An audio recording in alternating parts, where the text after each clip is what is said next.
Hey everybody, in this video I'm going to share with you something that I call Jazz Roulette, which is a fun, engaging, and effective way of gamifying your practice. I do it quite a lot, and so we're going to get into it here.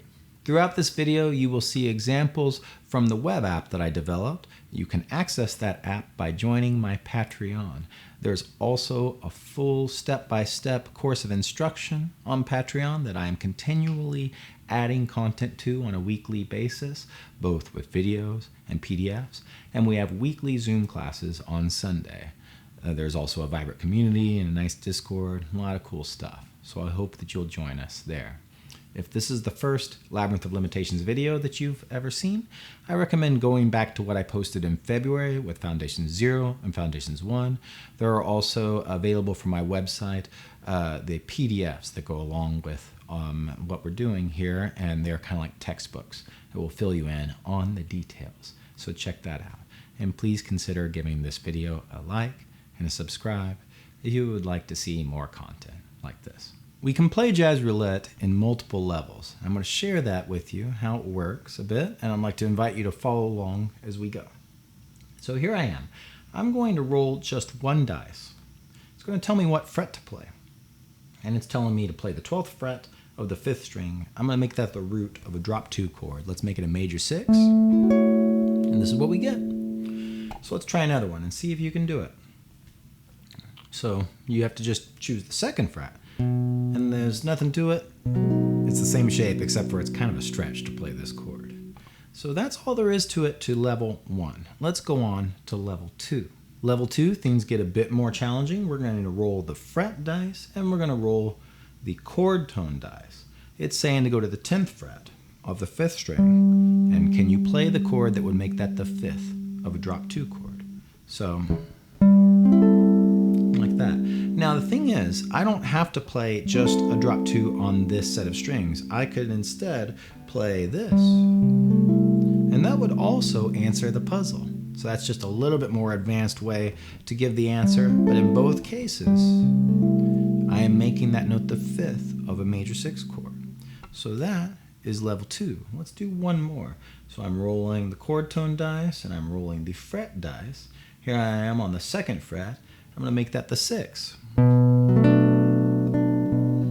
Like that. Now I could also do this. Like that. Either one of those is fine.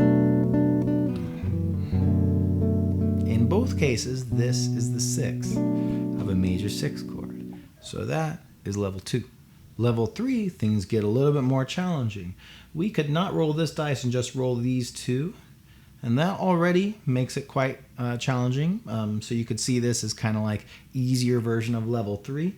I'm thinking of the 4th string, and I'm going to go to the 3rd fret, and I'm going to make it the 6th. So now I could do it like this.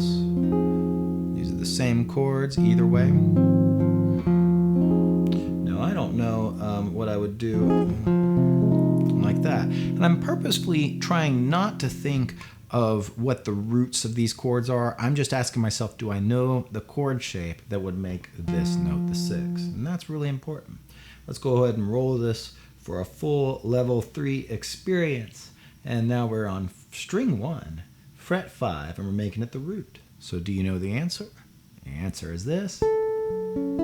There's only one drop 2 chord for a major 6 that will do that, because the other drop 2s don't have a first string note on them. So that's the way that that would be done. Let's do one more. It's a nice challenge. So here I am. I'm on string 4. I'm on fret 8. And I'm going to make that the root. It may seem like this is the only answer, but that is not true, right? So we could, what else could we do if I thought about it? Like this, or all of those make this the root. In any case, we want to be able to move out of that. So that's a nice challenge. If you made it the root here, the question is, do you know how to move out of it?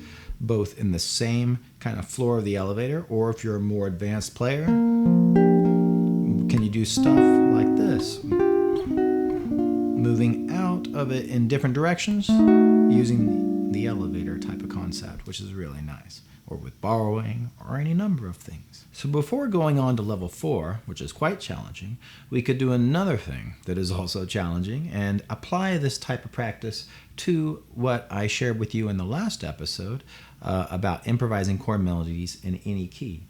I'm going to roll these dice and I'll show you what I mean. I'm on string 1, I'm on the 3rd fret. I'm going to make that the 3rd of a major 6 chord. Now the question is, if I know where the 6th of this chord is, I could play Embraceable You the way I talked about it in the last episode. And there it is. Going up the scale of chords. And then this has to be the 6th.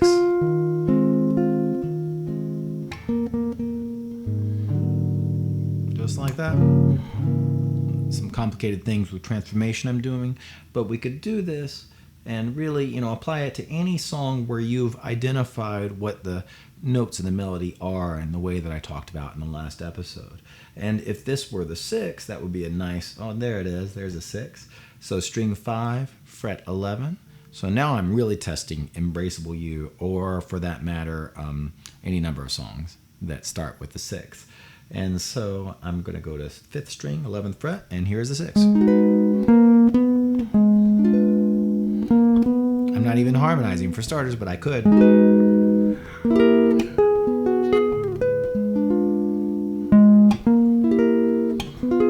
then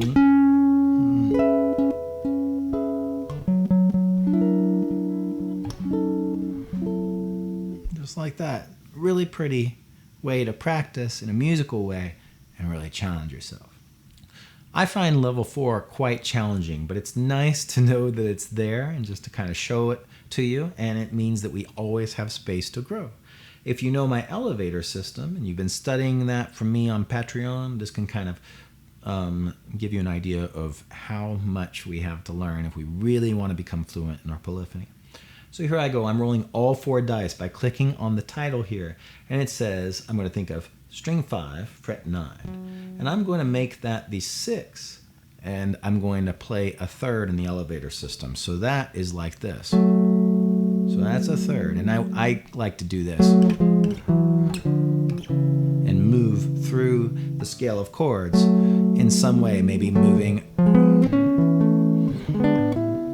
in different ways to test my abilities. I'm going to do it again. I bet I'll get stumped in a second here. String 2, fret 11. So that's up here, and I'm going to make that the 3rd, and I'm going to make that the 3rd of drop 2. Well, I just got to that. That's easy. But then how about a drop 3? So here it is. It's going to be the 3rd. It's on the 2nd string on the 3rd fret, and that's going to be like this. So I might, again, think my way through it a little bit, which is nice. Like that. Something like that. And again, I could apply this to Embraceable You. So since this is the 3rd, this is the 6th on the bottom. Like that. And then this has got to be...